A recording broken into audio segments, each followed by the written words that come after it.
Mr. President, there has been a lot of attention and controversy attached to a recent action by the International Criminal Court, the ICC. The core purpose of the ICC is to prosecute the most serious international crimes: genocide, crimes against humanity, war crimes, and the crime of aggression.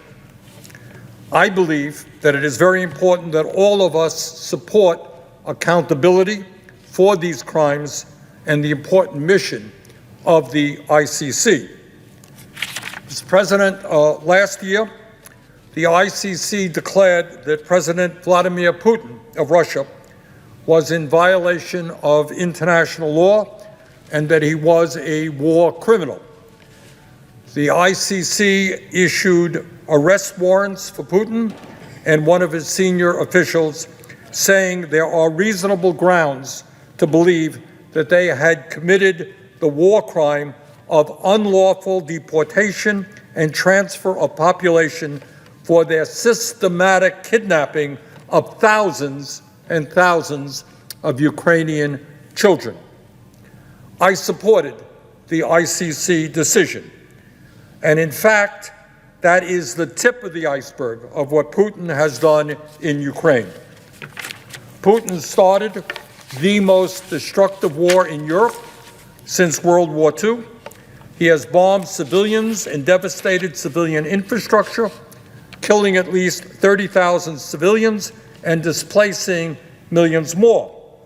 Hundreds of thousands of Ukrainian and Russian soldiers have been killed or wounded as a result of Putin's horrific invasion of Ukraine. On that occasion, when the ICC declared Putin a war criminal, the United States government welcomed the ICC decision. A White House spokesperson said, and I quote, "There is no doubt that Russia is committing war crimes and atrocities in Ukraine, and we have been clear that those responsible must be held accountable. The ICC prosecutor is an independent actor and makes his own prosecutorial decisions based on the evidence before him. We support accountability for perpetrators of war crimes," end of quote. That is what a U.S. government spokesman said in March 2023, and I agree. In my view, Mr. Putin is, in fact, a war criminal. Mr. President, we live in a world of increasing division, tension, and hostility. Around the globe, countries are dramatically increasing their military budgets. More countries are attempting to gain nuclear weapons and other dangerous weapon systems. It is in times like these that we most need international law.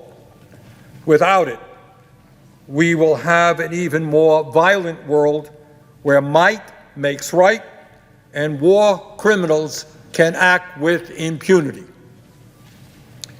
In recent years, the ICC has attempted to hold governments and political leaders accountable for crimes against humanity.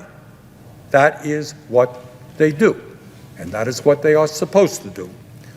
All wars are terrible, and very often civilian casualties are unavoidable. But after the horrors of the Second World War, countries throughout the world came together to try to establish rules to govern the conduct of war and to limit civilian casualties. The ICC's role is to enforce these limits. Mr. President, yesterday the ICC prosecutor announced that he was requesting arrest warrants for 3 top Hamas leaders, including Yahya Sinwar, the group's leader in Gaza. To my mind, Sinwar and his Hamas accomplices are clearly war criminals.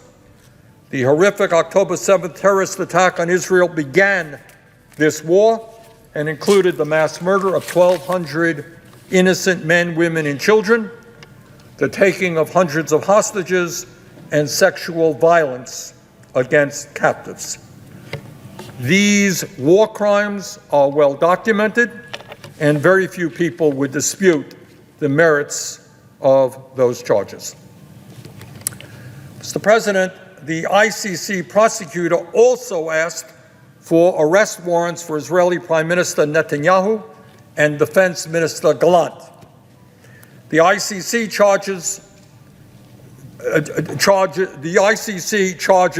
focus on the use of starvation of civilians as a method of war, as well as international attacks against the civilian population. Those are the charges. The use of starvation of civilians as a method of war, clearly a war crime, as well as intentional attacks against the civilian population. Specifically, the prosecutor says that Netanyahu is responsible for, quote, depriving civilians of objects indispensable to their survival, including willfully impeding relief supplies as provided for under the Geneva Conventions, end quote. Now, many people here in the Beltway in Washington have responded negatively to this decision from the ICC prosecutor. It seems that some folks here were comfortable with what the ICC did in terms of Putin and in terms of Sinwar, but not with Netanyahu. Some have argued that it is unfair to compare the democratically elected head of the Israeli government to Putin, who runs an authoritarian system, or Sinwar, the head of a terrorist organization. But that is not what the ICC has done. In fact, the ICC prosecutor has looked at what each of these leaders has done, looked at their actions, and then compared those actions to established standards of international law. In other words, the ICC is not making some claim of equivalence, as some have charged, but is in fact holding both sides in this current war to the same standard. Yes, democratically elected officials can commit war crimes. Let me repeat, democratically elected officials can commit war crimes. The ICC is doing its job. It's doing what it is supposed to do. We cannot only apply international law when it is convenient. And the independent panel of international legal experts the ICC appointed to help with this case unanimously agreed with the charges. Mr. President, people may be uncomfortable to see the Prime Minister of Israel charged with war crimes. But let us take a hard look at what he has actually done. And we must determine whether his actions meet the standards of being a war crime. In 7.5 months, more than 35,000 Palestinians have been killed and almost 80,000 injured. Thousands more are still under the rubble, but their bodies have not been fully identified. Some 60% of the victims are women, children, or the elderly. More than 250 aid workers have been killed, including 193 UN staff, more than in any previous conflict. Mr. President, there are 2.2 million people living in Gaza. More than 1.7 million of them have been forced from their homes. 75% of the population. I'm trying to think of my own state, what it would be like if 3/4 of the people, 400,000 people, just driven out of their homes. And these are by and large poor people, desperate people. In just the last 2 weeks, more than 900,000 have been displaced, many of whom have been forced to move many times during this war. Chased out of one place, gone to another place, chased out of that place, gone to another place. And many of these people are children. Gaza has a very young population. Many of them are elderly. Many of them are sick. These are people who have been forced out of their homes and moved and moved and moved again, often without adequate food, without adequate water supplies, and certainly without adequate health care. Mr. President, when we talk about war crimes, we talk about attacks on civilians, let's understand. Gaza's housing stock has been demolished. And again, I try to think of my own state, what it would mean if 60% of the housing was destroyed. Now, if these people who have been chased from their homes, displaced from their homes, are ever able to return to their communities, where are they going to live? Over 60% of the housing units in Gaza have been damaged or destroyed, including 221,000 housing units that have been completely destroyed, leaving more than 1 million people homeless. Entire neighborhoods have been wiped out, both by bombing and by planned detonations of explosive charges. In other words, we're looking at a war. We understand that Hamas is a very difficult enemy, often uses civilians to protect their own people. I got it. But what we're talking about here is over 60% of the housing units in Gaza have been destroyed. Hard for me to believe that there was a terrorist in every one of those buildings. Israel has destroyed the civilian infrastructure of Gaza, wiped out their ability to have electricity. Virtually no electricity in Gaza right now, virtually no clean water, and raw sewage is running through the streets, spreading disease. Now, if that's not an attack on civilians, I don't know what is. The healthcare system in Gaza has been systematically annihilated. 21 hospitals have been made inoperable. In fact, of the 36 hospitals in Gaza, only 4 have not been damaged by bombardment. Only 4 out of 36 not damaged by bombardment, raided by the Israeli military, are closed. More than 400 healthcare workers have been killed. Well, what do we say when we have a war in which the healthcare system is annihilated at a time when you have tens and tens of thousands of people who are wounded, many of them seriously? Mr. President, the education system in Gaza has been virtually destroyed. Every one of Gaza's 12 universities has been bombed. Got that? Every one of the 12 universities in Gaza has been bombed. More than 400 schools have suffered direct hits, and 56 schools have been totally destroyed. Today, 625 children in Gaza have no access to education at all. And I'll tell you something else. When you talk about what's going on in Gaza, what is not talked about almost at all, I think I read one article on this, I want you to think about the psychic damage done to children. The children who see housing being destroyed, their parents or relatives being killed, see drones flying around them, some of which have guns, being pushed out of their homes, deafening noise, inadequate food, inadequate water, shoved into any place and every place. What kind of psychic damage? If there's one child in Gaza that does not suffer psychic damage from this horror, I will be very surprised. Mr. President, as a result of the destruction and Israeli policies restricting the entry of humanitarian aid into Gaza, more than 1 million people today face catastrophic levels of hunger, and Gaza remains on the brink of famine. Hundreds of thousands of children face starvation.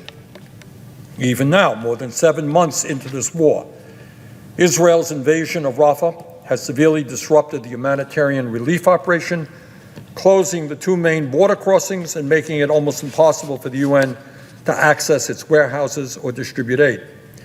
Very little aid has gotten in for more than 2 weeks.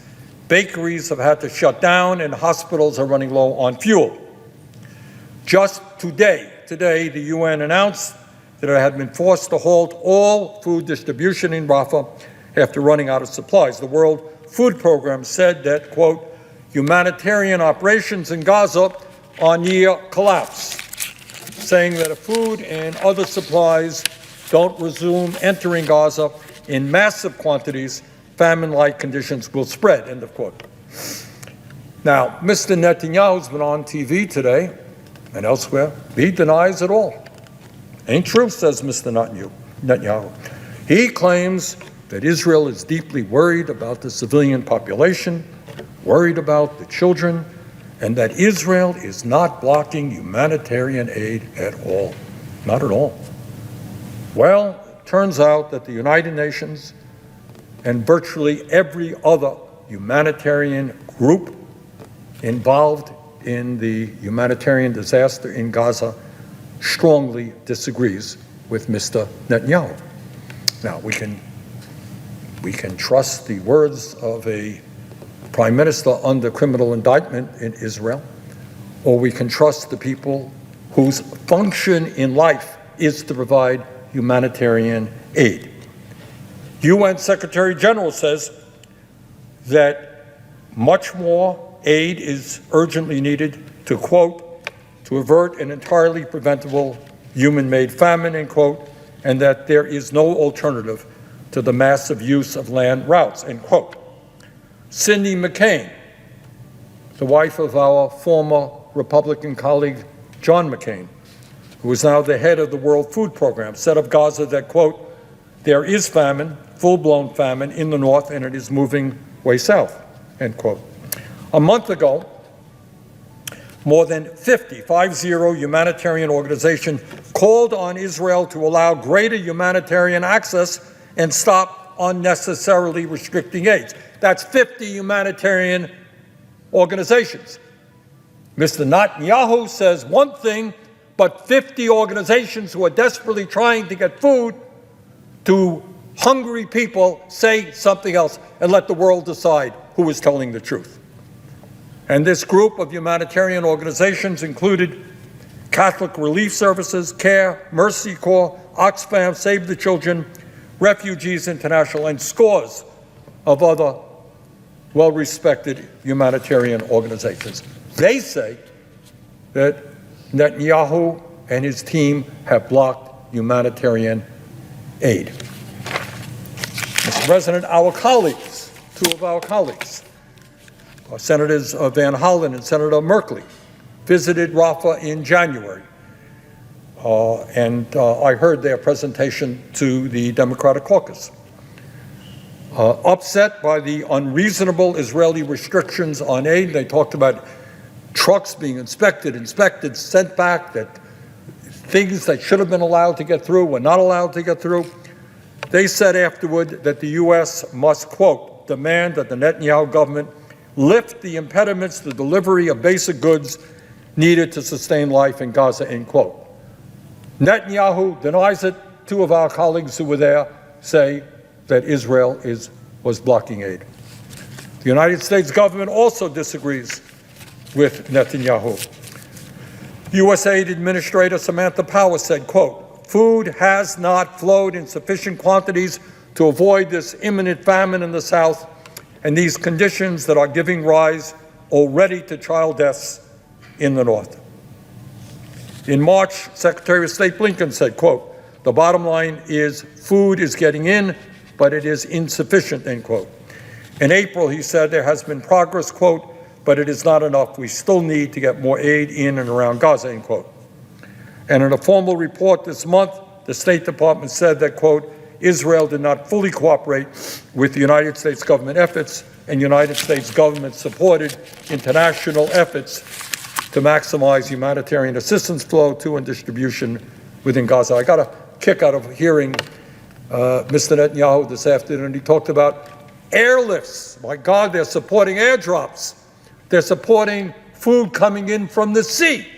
Well, the reason that the United States is spending millions of dollars getting food in from the sea is precisely because Israel is blocking the ability to get trucks in. And the reason that Jordan and other countries in the United States are doing airdrops is, once again, because trucks cannot get through. Netanyahu is taking credit, and yet the reason we're having to do those is precisely because of the policies of his government. President Biden himself has said, quote, that a major reason why distributing humanitarian aid in Gaza has been so difficult because Israel has not done enough to protect aid workers trying to deliver desperately needed help to civilians. Israel has also not done enough to protect civilians, end quote. President Joe Biden. So it is fair to say that most of the world disagrees with Mr. Netanyahu. Mr. President, think about all of that destruction. Think about the tens of thousands of civilians killed, the schools and hospitals blown up. Take a look at the pictures of emaciated children starving to death while food just sits miles away. And one of the things that's interesting to my mind is we don't see enough of those pictures. And maybe that has something to do with the fact that Israel, the Israeli military, has killed dozens and dozens and dozens of journalists. I just met with some journalists last week. A young man who happens to come from my own state of Vermont, who had no doubt that he was targeted along with other press people. Big press symbols on their coats, and they were attacked. He was slightly injured. One of his colleagues was killed. Another one was severely injured. Now, if you add all that stuff up, are these actions war crimes? Yeah, I believe that they are. I believe that there is substantial evidence that the extreme right-wing Israeli government, led by Netanyahu, has used starvation as a weapon of war and has clearly targeted civilians and civilian infrastructure. As I think we all agree, I certainly do, Israel had the right to defend itself against the Hamas terrorist attack of October 7th. But it did not, and this is where we get into the issue of war crimes. Yes, you have the right to defend yourselves. Yes, Israel has the right to go after Hamas. Very few people doubt that. But Netanyahu and his government do not have the right to wage an all-out war against the children, against the women, against the innocent people of Gaza. And for that, there must be consequences. What the ICC has done is important not only for the global community in the sense that we cannot allow the human race to descend to barbarity. Somebody has got to say, look, war is terrible. It's a little bit embarrassing as a human being that we have been at war for thousands of years, do not seem to make much progress in eliminating war. But if there is war, let us learn from what happened in the past and do our best to protect the women, the children, the innocent people. So Israel had a right to defend itself against a terrible enemy in Hamas, but it does not have the right to wage an all-out war against the people of Gaza. Now, what the ICC is doing is important for the world. It's to tell leaders all over the world, dictators, people in democratic countries, that if you go to war, you just cannot wage all-out war against civilians. That's what the ICC is doing. That's important. But it is also important, Mr. President, for those of us in the United States. Our nation claims to be the leader of the free world. And at our best, we try to mobilize countries to uphold international law and prevent crimes against humanity. That is what we do and have done. But, Mr. President, how will the United States be able to criticize any country in the world, whether it is Russia, China, Saudi Arabia, or anyone else, any other country in the world, if we pretend that what is happening in Gaza, if we actually believe what Netanyahu is saying. If we turn our backs and ignore the crimes against humanity that are being committed in Gaza right now, what credibility will we ever have in criticizing the actions of any country, no matter how terrible those actions may be? Because people will say, oh, really? You're attacking China or Turkey or anybody else? Really? You're really deeply concerned? But apparently, for Netanyahu, it's okay. We don't believe you. And I don't want to see this great country of ours be in that position. I want to see this country respected all over the world as a country that does believe in human rights, that does believe in international law. So the ICC, as I see it, is trying to uphold international law and minimum standards of decency. Our government should do no less. I yield the floor.